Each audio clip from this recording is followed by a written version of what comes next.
ایک سرائکی دی مثال ہے نا، جو گھر دا پیر چلدا وڈا، جڑی شاید انسان کو آسانی نال مل ونے نا، انسان اندی دا قدر کھو باندے، اندی قدر نہیں رہ ویندی۔ سارے نوجوان بڑے پریشان ہیں، زندگی دے حالات کروں، زندگی دے واقعات کروں۔ میرے دوستو، سارے گھر سب تو بڑی نعمت سارے والدین بیٹھے۔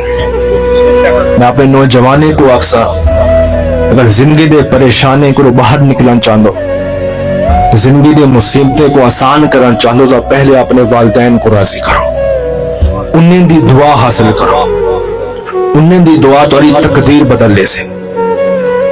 دلہ دے میں ایک نہیں 5 مرتبہ اپنے نوجوانے کو مولا علی شیر خدا دا فرمان رسا۔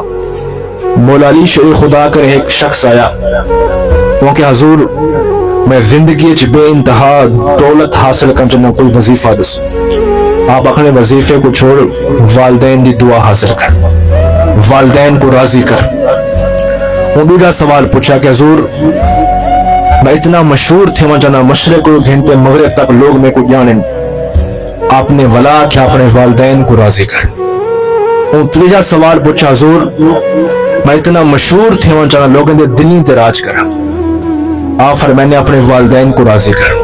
وہ تریہ سوال پوچھو، اس تریہ جواب ہی کو والدین کو راضی کر۔ بڑے پریشان تھا، وہ حضور میں 3 سوال پوچھیں، تریہ جا کے والدین کو راضی کر۔ اتنا مقام والدین دا مولا علی دا جملہ سنے اپنے دل دی تختی تے لکھے، آپ فرمانے تا دنیایں اگر رب کو بھی راضی کرنا ہوئے تو پہلے اپنے والدین کو راضی کر۔ تو میرے دوستو، اپنے والدین کو راضی کرو، زندگی آسان تھی سے، مشکل آسان تھی سے۔